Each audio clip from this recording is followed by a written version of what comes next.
안녕하세요. 책 읽고 싶은 남자입니다. 오늘 살펴볼 책은 오르안 파묵의 내 이름은 빨강입니다. 여러분들은 빨간색을 보면 어떤 느낌이 떠오르시나요?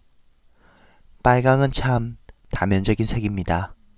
죽으며 흘리는 피, 사람의 가슴을 녹이는 열정, 예술적 아름다움까지도 모두 빨강이라는 이 다면적인 색으로 표현할 수 있습니다. 이 소설에서도 빨강은 그러한 색입니다. 소설의 내용은 크게 두 가지로 구성되어 있습니다. 이슬람 세밀 화가의 살인사건, 그리고 그 살인사건의 범인을 추리하러 온 카라의 사랑 이야기. 두 이야기가 서로 엇갈리며 소설을 이룹니다. 그림은 한편으로는 매우 효과적인 종교 교육 수단이기도 합니다. 글을 모르는 사람에게는 그림만큼 알기 쉬운 교재가 없기 때문입니다. 여러분 모두가 잘 알고 있다시피 이슬람교는 우상 숭배를 금지하고 있습니다. 그렇다면 우상 숭배를 금지하면서도 그림을 어떻게 종교적으로 활용할 수 있을까요? 그래서 이슬람교에서는 세밀화라는 화풍이 발달했습니다. 세밀화란 위에서 아래를 내려다보듯이, 마치 알라신이 내려다보듯이, 그래서 누구도 두드러지지 않게 그리는 화법입니다. 그리하여 누구도 우상 숭배를 하지 않는 화법인 셈이지요. 자, 그런데 유럽의 새로운 화법이 들어옵니다. 빛과 어둠, 명암이 분명하며 원근법에 따라서 가까운 인물의 생동감이 더해진 그림. 그러한 그림을 보았을 때의 충격은 어땠을까요? 자신의 눈보다도 더 빛깔이 고운 사람을 그림 속에 발견했을 때 어떠한 감정을 느낄까요? 당연히 누군가는 새로운 그림을 그리고 싶어 할 테고, 누군가는 새로운 그림을 종교에 어긋난다고 생각할 것입니다. 그림을 둘러싼 상이한 시각은 화가에 대한 증오를 부르고, 그 증오는 살인사건을 낳았습니다. 그런데 이 소설은 여기서 그치지 않습니다.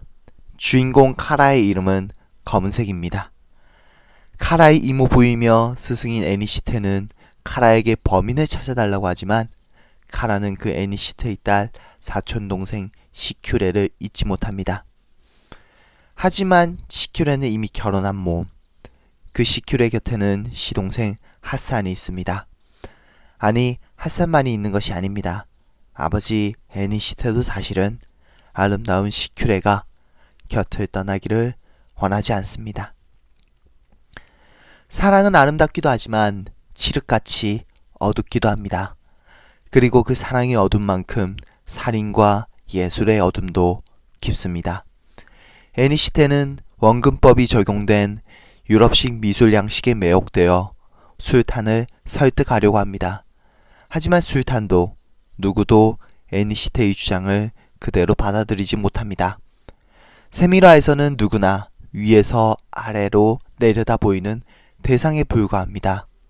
하지만 유럽식으로 그림을 그린다면요?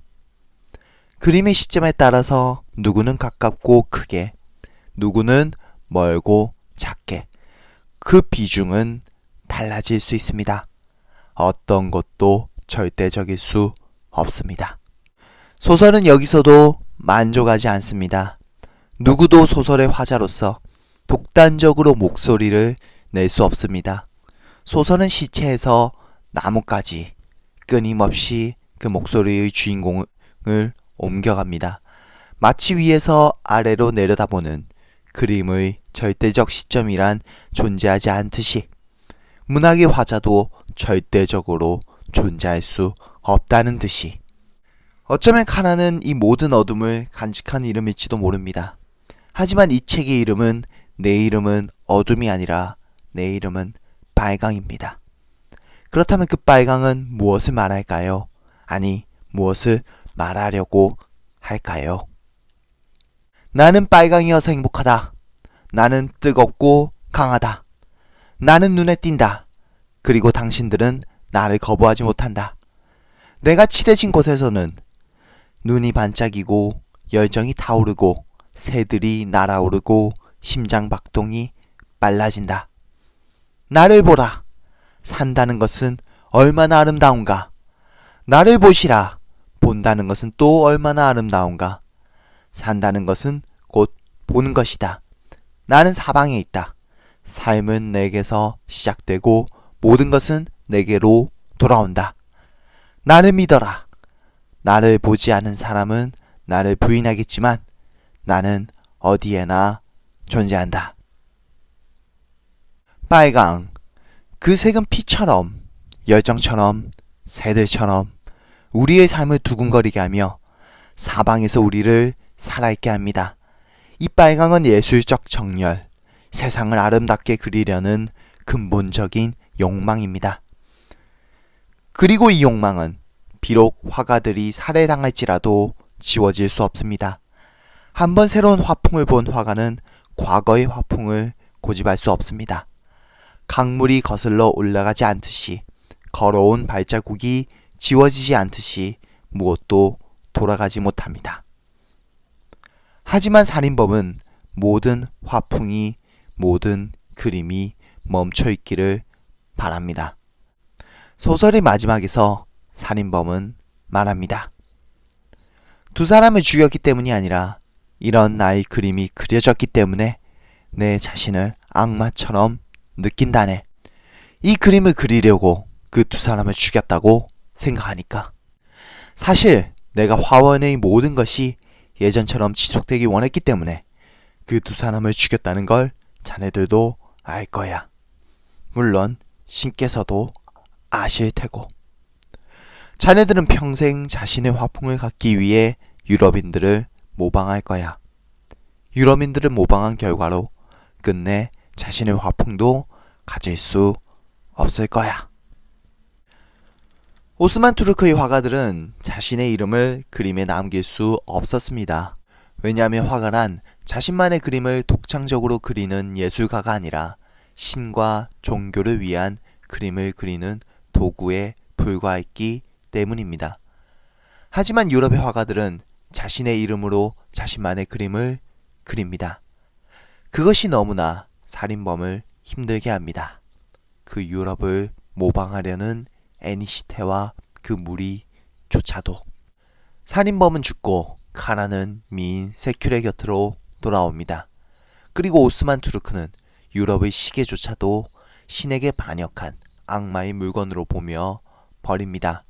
오스만 투르크의 화가들은 유럽의 그림이 발달함을 알면서도 이러지도 저러지도 못한 채 쓰러져 갑니다.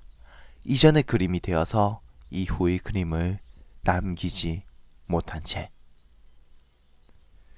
그리고 남겨진 세큐레는 새로운 그림이 그려지기를 기원합니다. 사랑하는 남편 카라와 항상 정오 무렵 덧창을 통해 방 안에 햇빛이 들어올 때 저희 초상화가 그려지길 바랐어요. 하지만 그 누구도 제대로 그 일을 할 수 없다는 걸 알고 있었죠. 행복의 그림이 그려졌으면 했습니다. 아무튼 저의 행복의 그림은 절대로 그려질 수 없다고 수년간 줄기차게 제게 말했지요. 어쩌면 맞는 말일지도 모릅니다. 우리는 사실 행복의 그림에 있는 미소가 아니라 삶 자체에서 행복을 찾아요. 여러분들은 그림이 여러분들의 행복한 삶을 담아낼 수 있다고 믿으시나요? 그 그림은 세밀화로 그려져야 할까요? 유럽 화풍으로 그려져야 할까요? 그리고 그 그림의 색은 빨강이어야만 할까요? 여러분들의 판단에 이 책이 도움이 되기를 바랍니다. 내 이름은 빨강 리뷰 여기서 마치겠습니다. 오래된 책처럼 낡고 부족한 리뷰 시청해주셔서 감사합니다. 구독과 좋아요는 책을 읽고 나서 책을 읽지 않아도 된다고 느낄 때 해주시기 바랍니다. 감사합니다.